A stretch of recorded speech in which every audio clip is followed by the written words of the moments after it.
ముందు ఈ స్వీట్లు తిను. ఎందుకు? అబ్బా ఎందుకో తర్వాత చెప్తాను కదా, ముందు ఈ స్వీట్లు తిను. ఏంటి అంత సంతోషంగా ఉన్నారు? చెప్తాను కదా, ముందు ఈ స్వీట్లు తిను. ఇంత పెద్ద కంటైనర్ తీసుకొచ్చారంటే మీరింట్లో ఏదో పండగ చేసుకుంటున్నట్టున్నారు. ఈ సంబరం దేనికో? ఎవరైనా మంచి మనిషి ప్రాణాలు తీసేశారా, లేక ఎవరి బిజినెస్ నైనా సమూలంగా నాశనం చేశారా? చెప్పండి, ఏ ఘనకార్యం చేశారు? ఏంటి సుప్రతీక నువ్వు మాట్లాడేది? నాకేం అర్థం కావడం లేదు. మీ గురించి నాకు అసలే అర్థం కావడం లేదు. మీ మాటలు, మీ చేతలు, మీ మనసు, అమ్మో, అర్థం చేసుకోవాలంటే నేను ఇంకో జన్మెత్తాలనుకుంటా. ఏంటి అలా ఉన్నావు? నీ మూడు బాగున్నట్లేదు. ముందు ఈ స్వీట్ తిను. నీకు బ్రహ్మాండమైన విషయం చెప్తాను. ఆ తర్వాత నువ్వు కూడా నాలాగే సంతోషంతో గంతులేస్తావు. అలా సంతోషంగా గంతులేయడానికి నేను మీలాగా పశువుని కాను, మనిషిని. ఏంటి అలా చూస్తున్నారు? అసలు ఆ పదం కూడా మీకు చాలదు. మీరు నయవంచకులు, నరరూప రాక్షసులు. అసలు మీ గొప్పతనాన్ని వర్ణించాలంటే మాటలు చాలు. మీకు నా మీద, నా క్యారెక్టర్ మీద నమ్మకం లేకపోతే ఆ విషయం చెప్పేయొచ్చు కదా. రమేష్ గారన్నా నేనన్నా మీకు అసహ్యం అయితే మాకు దూరంగా ఉండొచ్చు కదా. ఇంత నాటకం ఆడటం దేనికి? అన్యాయంగా దేవుళ్ళలాంటి మనిషిని బలిపెట్టాలనుకోవడం దేనికి? అవునులేండి, అలా చేయకపోతే మీరు మీరెందుకవుతారు? నువ్వు మాట్లాడేది ఉన్నమాటే. మీకు నా మీద, రమేష్ గారి మీద నమ్మకం లేదు. సమత పుట్టుక మీద కూడా మీకు అనుమానమే. మీతో ఎంతమంది ఎన్ని రకాలుగా చెప్పినా మీకు కనువిప్పు కలగలేదు. డాక్టర్ కమల కూడా మీతో మాట్లాడింది, అయినా మీ జ్ఞానోదయం కలగలేదు. మీ అపోహలోనే మీరుండిపోయారు. ఎనీవే, అది మీ ఇష్టం. మీకు మా ఇద్దరి మీద అనుమానం ఉంటే, నన్ను పెళ్లి చేసుకోవడం ఇష్టం లేకపోతే ఆ విషయమే కుండబద్దలు కొట్టినట్టు చెప్పే పని. పైకేమీ తెలియనట్టు నటిస్తూ ఇంత కుట్ర పన్నుతారా? అమాయకులైన రమేష్ గారి ప్రాణాలనే తీయాలనుకుంటారా? వాట్ రమేష్, ఏం నువ్వు మాట్లాడేది? This is the truth, the absolute truth. మీరు చేసిన పాపం ఎప్పటికీ బయటికి రాకుండా పోతుందనుకున్నారా? ఆ రోజు రమేష్ గారు మీ ఇంటికి వచ్చినప్పుడు ఆయన యాక్సిడెంటల్ గా మెట్ల మీద నుంచి కింద పడలేదు, మీరే కిందకి నెట్టేశారు. పైకి అమాయకత్వం నటిస్తూ అదను చూసి మీ కడుపులో కక్ష తీర్చుకోవాలని ప్రయత్నించారు. మీకు మొదటి నుంచి ఆయనంటే పడదు. ఆయన చేతుల్లో ఎన్నోసార్లు ఎదురు దెబ్బతిన్నారు. ఆ కక్షని కడుపులో పెట్టుకుని ఇదంతా ప్లాన్ చేశారు. ఆయన్ని రైట్ రాయల్ గా గెలవలేక ఇలా దొంగ దెబ్బ తీశారు. చిచి, మీ అంత పిరికి పందలు ఇంకెవరూ ఉండరు. Don't shout. మీ అరుపులకి ఇక్కడెవరూ బెదిరిపోరు.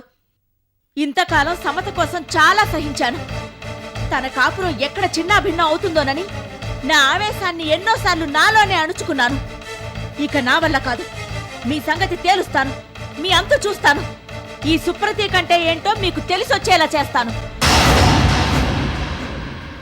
మీకు సమత అంటే మొదటి నుంచి ఇష్టం లేదు. సుధీర్ కోసం తప్పనిసరి పరిస్థితుల్లో అప్పట్లో ఆ పెళ్లి ఒప్పుకున్నారు. ఇప్పుడు కూడా సుధీర్ కోసమే మీరు మీ తప్పు గురించి తెలుసుకున్నట్టుగా నటించారు. పశ్చాత్తాపడుతున్నట్టుగా యాక్ట్ చేశారు. సమత లేకపోతే సుధీర్ బతకలేడని తప్పనిసరి పరిస్థితుల్లోనే అలా చేశారు. అద్భుతంగా నటించి మీరు మారారు అన్నట్టుగా మాకందరికీ భ్రమ కల్పించారు. మీరనుకున్నది నెరవేరింది. సమత ఆ ఇంటికి తిరిగొచ్చేసింది. ఆ తర్వాత అదను కోసం వేచి చూస్తూ ఉండిపోయారు.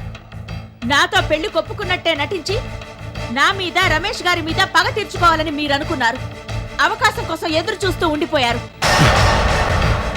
రమేష్ గారి పెళ్లి కార్డు చూపించడానికి మీ ఇంటికి వచ్చినప్పుడు మీరు అతి తెలివిగా ఆయన పట్ల అభిమానం, ప్రేమ ఒలకబోసి అందరూ యాక్సిడెంట్ అనుకునే విధంగా చేసి ఆయన్ని మెట్ల మీద నుంచి కిందకి నెట్టేశారు. అతి దారుణంగా దొంగ దెబ్బ తీశారు. చిచి, అసలు మీ మొహం చూడాలంటే అసహ్యం వేస్తోంది. ఏంటి అరుపు? ఇందాకే చెప్పారు కదా, మీ అరుపులకి భయపడే వాళ్ళు ఇక్కడెవరూ లేరు. ఇన్ని దారుణాలు చేసి ఇంకా మొహానికి నవ్వు పులుముకుని నన్ను, రమేష్ గారిని మోసం చేయాలని చూస్తారా?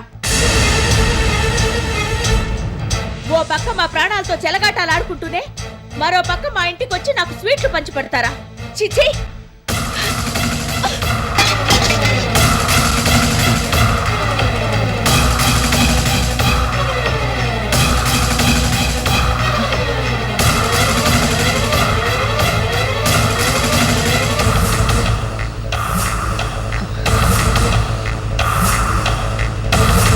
ఇంకా నిలబడున్నారే?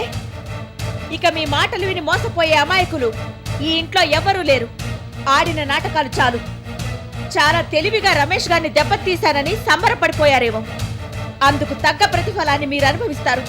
ఈ సుప్రతీక ఆవేశానికి మీరు ఆహుతవుతారు. అతి త్వరలోనే అది జరగబోతోంది. నా ఆవేశం కట్టలు తెంచుకోకముందే మీరు మర్యాదగా ఇక్కడి నుంచి వెళ్ళిపోండి. లేకపోతే నేనేం చేస్తానో నాకే తెలీదు. Get out from my house.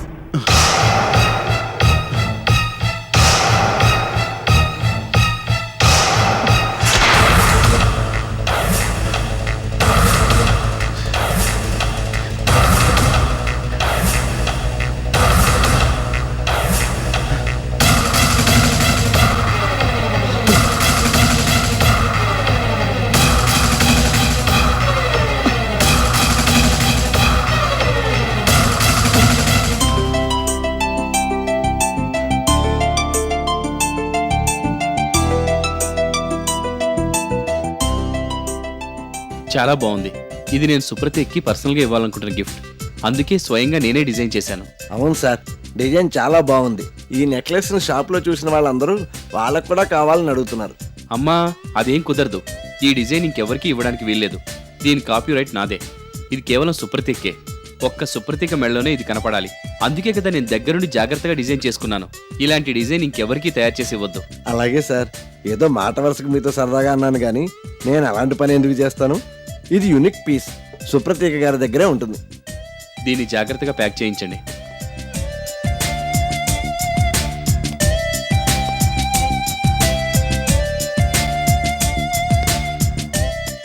Balakrishna గారి కోసం ఓ రింగ్ కొంటానన్నాను కదా, లేటెస్ట్ మోడల్స్ తెప్పిస్తానన్నారు. తెప్పించారా? తెప్పించాను సార్, ఒక్క నిమిషం తీసుకొస్తాను ఉండండి.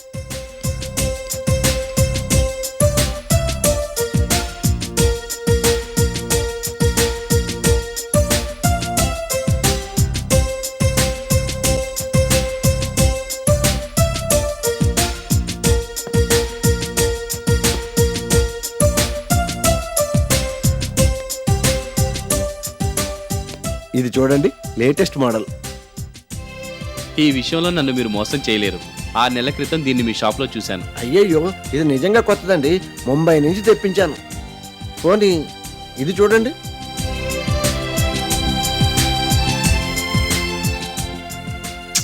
మ్మ్హ్మ్. సరే, ఇది చూడండి.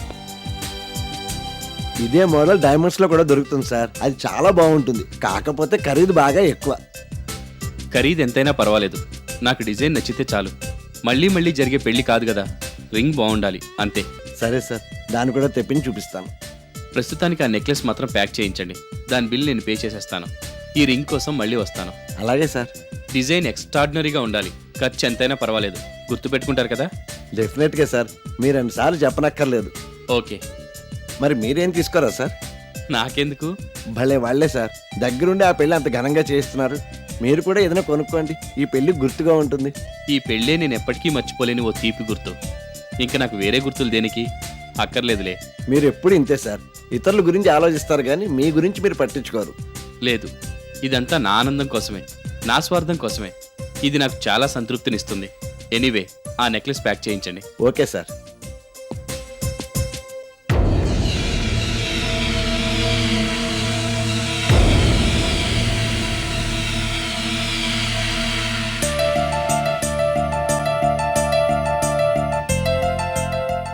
ఏంటంత సీరియస్గా ఆలోచిస్తున్నావు?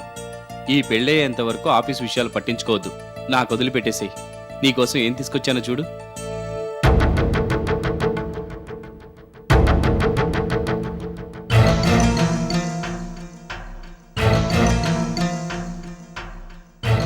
ఏంటి సుప్రతీక అలా ఉన్నావు? ఏమైంది? Anything wrong? Everything is wrong, but I will set it right. ఏంటి సుప్రతీక నువ్వు మాట్లాడేది? నాకేం అర్థం కావడం లేదు. అసలు ఎందుకు అలా ఉన్నావు? నిన్నే అడిగేది, మాట్లాడమేంటి? ఈ పెళ్లి జరగదు.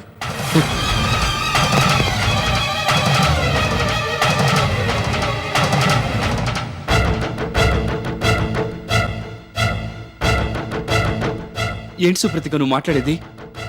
నీకేమన్నా మతిపోయిందా? అవును, మతిపోయింది.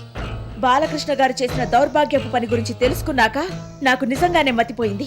అలాంటి మనిషిని పెళ్లి చేసుకుని చేతులా నా జీవితాన్ని నాశనం చేసుకోకముందే అదృష్టవశాత్తు ఆయన నైజం గురించి నాకు తెలిసింది. అసలు అసలు ఏమైంది? ఆ రోజు మీరు బాలకృష్ణ గారికి పెళ్లి కార్డు చూపించడానికి వెళ్ళినప్పుడు మెట్ల మీద నుంచి కిందకెలా పడిపోయారు? వెనక్కి అడుగులేస్తూ మెట్ల మించి జారి కిందకి పడిపోయాను. అయినా తెలియనట్టు కొత్తగా అలా అడుగుతావే? కొత్త విషయం తెలిసింది కాబట్టి అడుగుతున్నాను. ఏంటా కొత్త విషయం? మీరు ఆ రోజు మెట్ల మీద నుంచి బ్యాలెన్స్ తప్పి కిందకి పడిపోవడానికి ముఖ్య కారకులు ఆ బాలకృష్ణ గారే. ఎంతో ప్రేమగా మాట్లాడుతూ మీ మీద ఎంతో అభిమానం ఉన్నట్టుగా నటిస్తూ అదను చూసుకుని మిమ్మల్ని కావాలని ఆయన మెట్ల మీద నుంచి కిందకి నెట్టేశారు.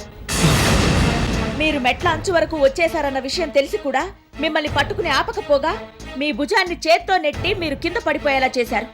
అతి దుర్మార్గంగా తన కడుపులో కక్ష తీర్చుకోవాలనుకున్నారు. యాక్సిడెంట్ అని అతి తెలివిగా అందరినీ చీట్ చేశారు. What rubbish! అసలు నువ్వేం మాట్లాడుతున్నావు? నీకు అర్థమవుతుందా? ఆయన నన్ను కిందకి తోసేయడం ఏంటి? అసలు నువ్వు ఇదంతా ఎందుకు ఊహించుకున్నావు? ఆ రోజు అలాంటిదేం జరగలేదు. రమేష్ గారు, దిస్ ఈస్ ద లిమిట్. మంచితనానికి కూడా ఓ హద్దు ఉంటుంది. ఇప్పటికే మీరు అతి మంచితనానికి పోయి జీవితంలో చాలా నష్టపోయారు. నా మీద అభిమానంతో మీరెన్నో త్యాగాలు చేశారు. ఆఖరికి నా పెళ్లి కోసం విషం లాంటి ఈ చేదు నిజాన్ని మీ గుండెల్లోనే దాచుకోవడం దారుణం. ఇది మంచితనం అనిపించుకోదు రమేష్ గారు. మంచితనం అనిపించుకోదు, మూర్ఖత్వం అనిపించుకుంటుంది. ఆ మాట నేననాలి. మూర్ఖత్వం నీది. ఇన్నాళ్ళకి నా కళ నెరవేరబోతోందని నేను ఆనందిస్తుంటే నువ్వు ఇలా మాట్లాడుతున్నావేంటి? అసలు నీకు ఇవన్నీ చెప్పింది ఎవరు? ఎవరు చెప్తే ఏ? జరిగింది మాత్రం ఇదే కదా. కాదు, అలా జరగలేదు. నువ్వు చెప్పినట్టు జరిగినట్టయితే నేను బాలకృష్ణ గారిని ఎందుకు వెనకేసుకొస్తాను? నువ్వు అనుకుంటున్నంత అతి మంచితనం నా దగ్గర లేదు. ఒకవేళ ఆయన అలాంటి పని చేసినట్టయితే చూస్తూ చూస్తూ నేను నిన్ను ఆయన చేతుల్లో పెడతానా? ఆయన నన్ను మెట్ల మీద నుంచి కిందకి తోసేయలేదు. Believe me. ఆయన చాలా తెలివిగా ప్లాన్ చేసి ఈ పని చేశారు. అందుకే ఆయన మిమ్మల్ని కిందకి తోసేసిన విషయం మీకు కూడా తెలియలేదు. అది యాక్సిడెంట్ అని మీరు అనుకున్నారు. లేదు సుప్రతీక, అలాంటిది ఏమీ జరగలేదు. నేను చెప్తున్నాను, నా మాట విను. ఈ విషయంలో నేనెవరి మాట విన్ను. ఈ పెళ్లి జరగదు. ఆయనకి మొట్టమొదటి నుంచి మన మీద నమ్మకం లేదు. మన మధ్య ఉన్న సంబంధం పవిత్రమైందని ఆయనకెప్పటికీ అర్థం కాదు. కేవలం సుధీర్ కోసం మన మాటలు నమ్ముతున్నట్టుగా నటించి సమతని తిరిగి ఆ ఇంటికి తీసుకెళ్లిపోయారు. అంతకు మించి ఇంకేం లేదు. ఆ రోజు డాక్టర్ కమల ఆయనకి క్లియర్ గా ఎక్స్ప్లెయిన్ చేసినా ఆయనకి నమ్మకం కుదరలేదు. పైగా మీరంటే ఆయనకు మొదటి నుంచి పడదు. మీ చేతుల్లో ఆయన ఎన్నోసార్లు వ్యాపార రంగంలో పరాజయం పాలయ్యారు. ఆ కక్షని కడుపులో పెట్టుకుని మీ మీదున్న పగని ద్వేషాన్ని ఇలా తీర్చుకోవాలనుకున్నారు. పైకి మంచిగా కనిపిస్తూ నవ్వుతూ నవ్విస్తూనే మీ పీడ వదిలించుకోవాలనుకున్నారు. ఇంతకన్నా నైత్యం మరొకటి ఉండదు. ఎట్టి పరిస్థితుల్లోనూ నేను ఆ నరరూప రాక్షసుని పెళ్లి చేసుకోను. అది జరగని పని.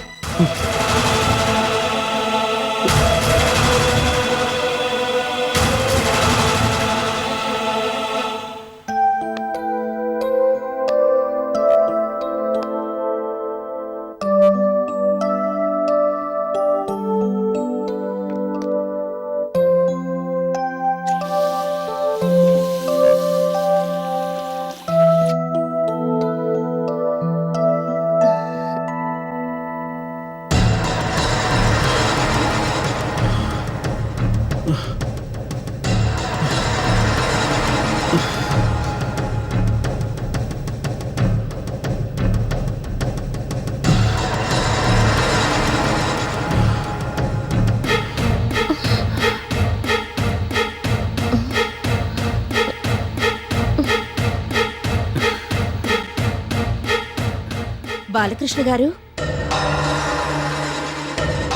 బాలకృష్ణ గారు మిమ్మల్ని.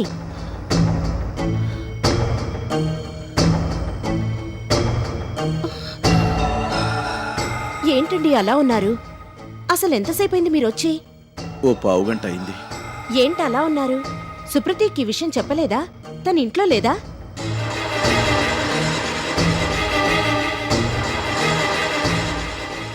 ఏమైందండి? మిమ్మల్ని చూస్తుంటే నాకేదో భయంగా ఉంది. అక్కడ ఏం జరిగింది? చెప్తే మీరు తట్టుకోలేరు. లేదు, నేను అన్నీ తట్టుకోగలను. అక్కడ ఏదో జరగరాందే జరిగిందని మీ మాటల్ని బట్టి అర్థమవుతోంది. ప్లీజ్, అక్కడ ఏమైందో చెప్పండి. సుప్రతీక నా మీద భయంకరమైన నింద వేసింది. అవునా? అవును. ఏంటది? నేను రమేష్ గారిని కావాలనే మెట్ల మీద నుంచి కిందకు తోసేశానట. ఆ రోజు మా ఇంట్లో జరిగింది యాక్సిడెంట్ కాదట. రమేష్ గారి మీద కక్షతోనే నేను అదంతా చేశానట. నాకు మతిపోయింది. నేను అలాంటి పని ఎందుకు చేస్తాను? సమత విషయం చెప్దామని ఎంతో ఆనందంగా అక్కడికి వెళ్ళాను. అక్కడ నాకు ఇలాంటి పరిస్థితి ఎదురైంది. సుప్రతీకి ఎందుకు ఇలాంటి ఆలోచన వచ్చిందో నాకు అర్థం కావడం లేదు. నేను ఎంతో నచ్చ చెప్పాలని చూశాను. సుప్రతీకి నా మాటలు వినిపించుకోలేదు. అసలు తను ఏం మాట్లాడుతోందో, ఎందుకు అలా మాట్లాడుతోందో నాకు అర్థం కాలేదు. పిచ్చి పట్టిందాల్లాగా ప్రవర్తించింది. ఈ పెళ్లి జరగదని తెగేసి చెప్పింది. నన్ను పెళ్లి చేసుకోవడం తనకిష్టం లేదని చెప్పినా నేను ఎలాగోలాగా తట్టుకునేవాణ్ణి. కానీ ఊహించిన విధంగా నా మీద భయంకరమైన నింద వేసింది. అదే భరించలేకపోతున్నాను. ఇంతకాలం నేను సుప్రతీకను అనుమానిస్తూ అవమానిస్తూ వచ్చాను. అదే పరిస్థితి ఇప్పుడు నాకెదురైంది. Maybe I deserve all this. నేను చేసిన తప్పు మూలంగానే నాకు ఈ శిక్ష పడిందేమో. అయ్యో ఏంటో ఇదంతా. ఈ సమయంలో ఇలా జరుగుతుందని నేను అనుకోలేదు. అసలు సుప్రతీక్ ఇదంతా చెప్పిందెవరో? ఏమో మరి. వాళ్ళు అసలు ఎందుకు ఇలా చేశారో కూడా నాకు అర్థం కావడం లేదు. బాలకృష్ణ గారు ప్లీజ్ మీరు బాధపడకండి. రమేష్ గారు ఎలాగైనా సుప్రతీక్కి నచ్చ చెప్తారు. నాకు ఆయన మీద పూర్తి నమ్మకం ఉంది. సుప్రతీక్ కూడా ఆయన మాటంటే చాలా గురి. తప్పకుండా కన్విన్స్ అవుతుంది. తన పొరపాటును తెలుసుకొని మీకు సారీ చెప్తుంది. మీరేం ఆందోళన పడొద్దు. 2-3 రోజుల్లోనే సుప్రతీక మనసు మారిపోతుంది. మీకు అపాలజీ చెప్తుంది. నాకు ఆ నమ్మకం ఉంది. మీరు టెన్షన్ పడకండి. నా సంగతి సరే. సమత విషయం గురించి సుప్రతీకి చెప్దాం అనుకున్నాను. ఈ కబురు విని తను ఎంతో సంతోషిస్తుందనుకున్నాను. కానీ నాకు ఆ అవకాశమే రాలేదు.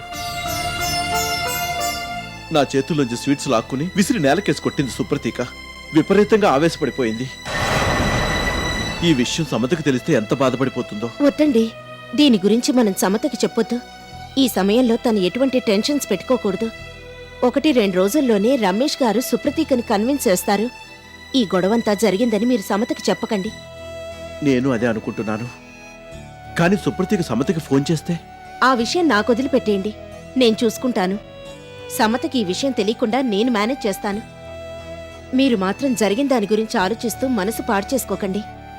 Everything will be okay. Ramesh గారు త్వరలోనే ఈ సమస్యని పరిష్కరిస్తారు. ఈ పెళ్లి తప్పకుండా జరుగుతుంది. మీరింకేం ఆలోచించొద్దు.